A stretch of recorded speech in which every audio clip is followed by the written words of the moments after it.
김종인 국민의힘 비대위원장이 어제 청와대 앞에서 릴레이 1인 시위를 하는 국민의힘 의원들을 찾았습니다. 거기서 한 발언이 굉장히 셉니다. 보면은 아까도 들으셨지만 뭐 추미애 장관 모습을 보면 뭐 너무너무 뭐 이런 약간 역겨워하는 그런 게 일반적이지 않겠느냐, 일반인들의 경우에. 그리고 이제 대통령을 향했습니다. 대통령이 사전에 묵시적으로 허용하지 않았나? 이 문재인 대통령이 그러니까 윤석열 검찰총장의 직무정지를 사전에 묵인하고 허용한 것 아니냐. 이 상황에 대해서 아무 말을 하지 않고 있기 때문에 오히려 국민이 더 답답해진다. 대통령이 침묵하고 있는 건 맞는 것 같습니다. 굉장히 좀 뭐 오랜 기간인 것 같긴 한데 교수님 어떻게 보세요? 이 침묵에 대해서.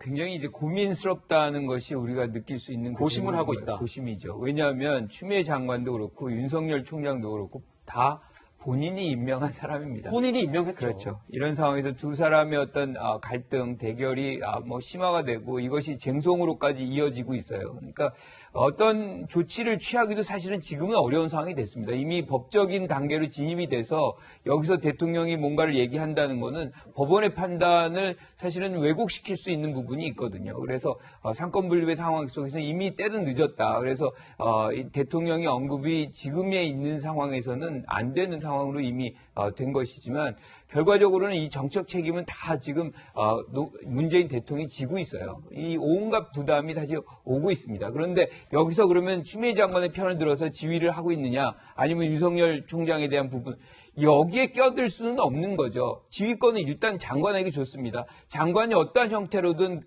이 과정을 이제 해소를 시키고 그 과정이 다 끝나고 나면 그 책임이 잘 된 것이냐 안 된 것이냐에 따라서 추미애 장관을 뭐 사실 경질하거나 뭐 그러한 부분들을 할 수 있는 것이지 일종의 이제 책임 장관 제도를 지금 운영하고 있는 상황 속에서 여기에서 장관의 어떤 업무에 사실은 대통령이 개입해가지고 이 문제를 또 더 혼란스럽게 할 수는 없는 일이다. 그래서 굉장히 고민스럽지만 지금은 그 고민 속에서 계속 인내하는 수밖에 없을 것 같다 이런 생각합니다.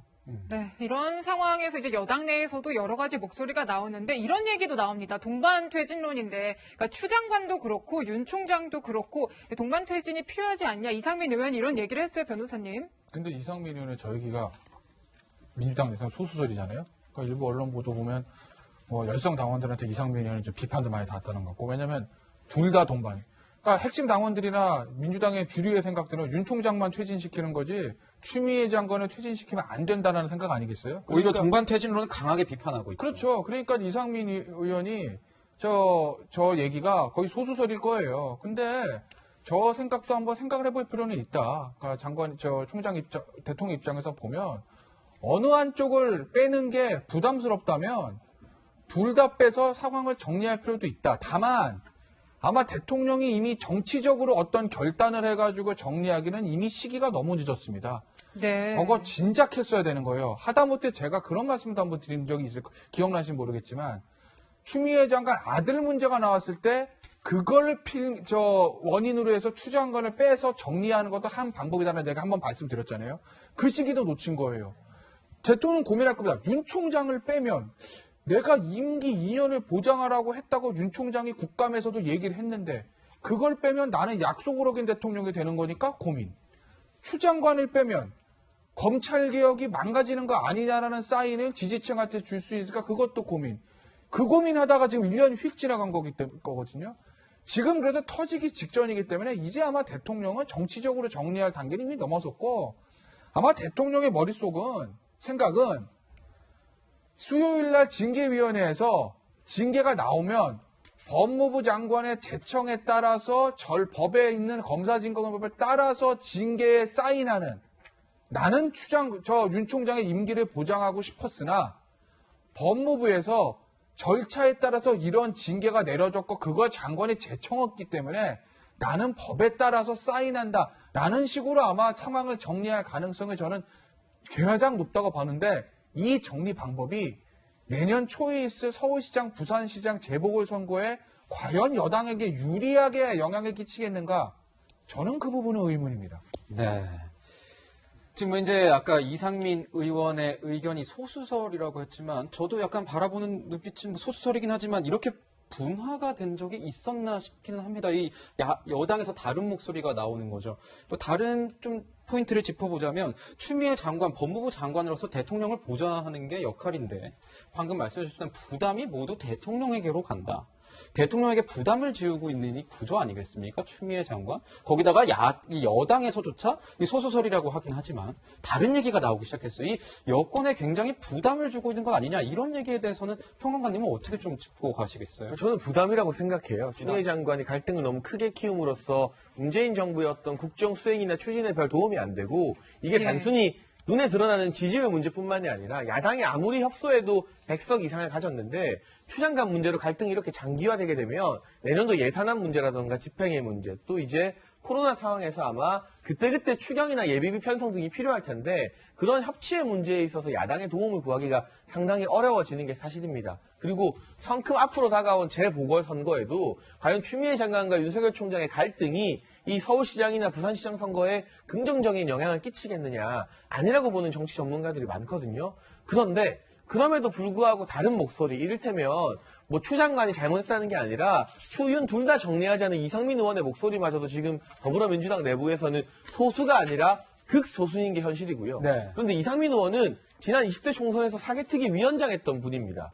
그 사개특위에서 바로 공수처법이나 검경수사권 조정 같은 검찰 개혁을 밀어붙였던 그 특위 위원장이에요. 근데 이 위원장의 이 말씀에 진성준 의원 같은 경우는 뭐 청와대 출신입니다. 핵심이라고 볼 수 있겠죠. 친문에 시끄러우니까 둘 다 잘못이라는 것 어처구니 없는 주장이라고 바로 대받아 쳐버려요. 네. 그러니까 이 소수의 주장, 이상민 의원이나 또는 추미애 장관 선을 넘었다는 조홍천 의원의 주장은 과거에 금태섭 전 의원이 소수 의견을 냈다가 당내에서 완전히 묵살당했던 것처럼 그 수순 그대로 묵살의 지금 길을 걷고 있는 거죠.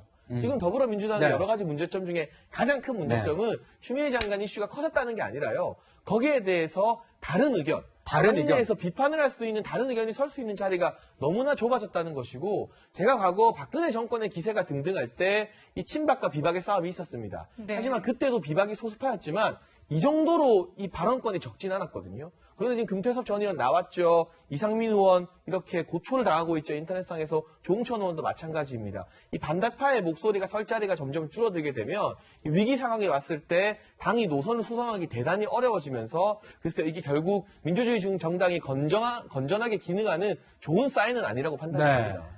네, 이제 발언권이 좀 좁아졌다 이런 걱정 섞인 분석을 해주셨는데 진짜 그럴 것이 지지자들의 어떤 비판도 굉장히 많았지만 당 지도부 차원에서도 공개적인 경고가 세게 나왔습니다.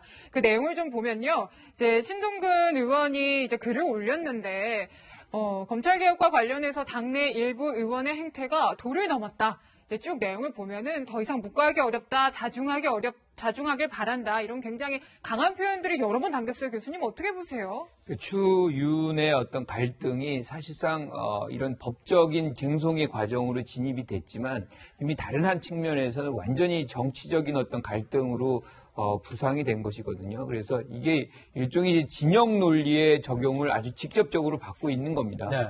따라서 뭔가 그 가운데서 양비론을 한다거나 뭐 이러면은 자기 진영의 어떤 입지를 훼손시키거나 약화시킨다고 보고 그 부분에서 이제 자당의 어떤 의원일지라도 뭔가 공격을 하는 이런 장면들이 벌어지는데 우리가 정치적인 측면에서 본다면 이거는 바람직한 건 아닙니다. 이게 어떤 형태로든 실질적인 어떤 진실이 가장 중요한 것이고 거기서 법적으로 이것이 가려지는 것이 가장 이제 중요한데 그 이전에 이미 정치적으로 예단을 하고 거기에서 다른 입장을 취하는 사람들은 뭐 아니든 바뀌든 다 공격하는 이런 입장은 우리가 정치적인 어떤 성숙도를 가져가는 데 있어서 굉장히 부정적인 효과다. 그래서 조금 더 이런 상황 속에서는 여당이든 야당이든 좀 냉정함을 좀 지키고 우리가 이런 부분들도 슬기롭게 좀 넘겨갈 수 있는 역량이 있다는 것을 좀 보여줄 필요가 있겠다 이렇게 생각합니다. 네, 이 사안에서 팩트는 문재인 대통령의 친북을 지키고 있다는 겁니다. 김태현 변호사님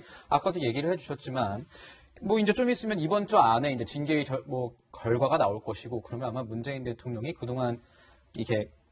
그동안의 입장을 아마 정리해서 발표를 할 수 있다.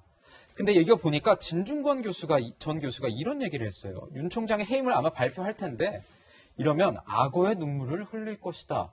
이게 무슨 내용인가요? 그러니까 이제 글쎄 뭐 진중권 교수, 그러니까 악의 눈물이라는 게 슬프지 않은데 이제 거짓 눈물 같은 거잖아요. 거짓 눈물이다. 그러니까 진중국 교수 얘기입니다. 진중국 교수가 오늘 SNS에 쓴 걸 보면, 그러니까 문재인 대통령 항상 이제 국합 배드캅 역할로 좋은 역할은 문재인 대통령, 그 다음에 나쁜 역할은 추미애 대통령, 죄송합니다. 추미애 장관. 네. 그러니까 추미애 장관의 악역을 분담하고 대통령은 뒤에 빠져 있었는데 이제 결정을 하는 순간이 와야 됐으니 대통령의 사인을 할 거다. 그러니까 여기까지 할 거다. 그리고 나서 대통령이 본인이 약속한 임기를 지키지 못하게 해서 해임하게 된 거 안타깝게 한다. 그러면서 이제 거짓 슬픔을 연출할 거다. 뭐 이런 얘기인 거죠. 진중호 교수의 얘기는요. 그렇군요. 자, 그 교수님께서는 이거에 진중권 전 교수의 의견에 대해서 어떻게 보십니까? 이걸 좀 듣고 가야 될 것 같아요. 좀 개인적인 어떤 평가를 지나치게 좀 악의적으로 했다. 뭐 저는 이렇게 평가하고 싶어요. 악어의 눈물. 지금 어떻게 보면 모든 이 국정의 책임은 뭐 최종적으로는 대통령이 집니다. 온갖 부담을 지금 다 갖고 있어요. 그런데 대통령 주심제에서의 뭐 어떤 그렇죠. 피한 같은 지금 거죠. 이 상황에서도 가장 피해를 많이 보고 있는 것이고 또 책임도 막중하고 이런 장면인데 거기에서 누군가를 뭐 해임을 하고 징계를 내리면서 뭔가 뭐 슬프지 않은데 눈물을 흘리는 이런 일종의 이제 나쁘게 얘기하면 쇼죠. 쇼를 한다라고는 평가를 하는 거는 좀 사람의 어떤 진정성을 좀 너무 평가하지 않는다. 뭐 이래서 좀 단어를 좀 고를 필요가 있지 않을까 이렇게 생각합니다. 네, 저희가 또 하나 주목해서 봐야 할 거는 윤 총장 국정조사 카드입니다. 이낙연 민주당 대표가 가장 먼저 꺼내들었는데 좀 난감한 상황이 됐습니다. 먼저 목소리 듣고 분석 이어가겠습니다. 국회에서 국정조사를 추진하는 방안을 당에서 검토해 주시기 바랍니다. 국정조사로 나가는 부분에 있어서는 조금 신중할 필요가 있다. 이낙연 대표가 먼저 요구를 했는데 받아들이기 어렵다고 하면 이낙연 대표를 힘들게 온 것인지.